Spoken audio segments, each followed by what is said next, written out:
kiuhalisia. Ila kuombea hela. Hela zinavutwa.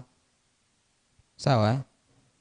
Mentangu ananiambia kila siku kwamba hela itafutwi, hela inategwa. Nikamwambia nategaje pesa sasa mimi? Kaambia wekeza.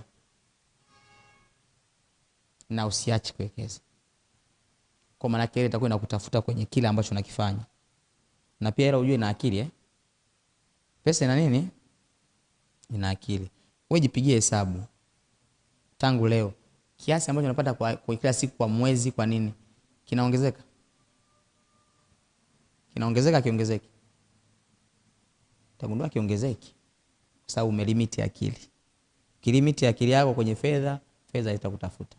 Na tulichokalilishwa kama Waafrika kwamba fedha inakuja mpaka uende kwenye ajira, ndio kitu kibaya.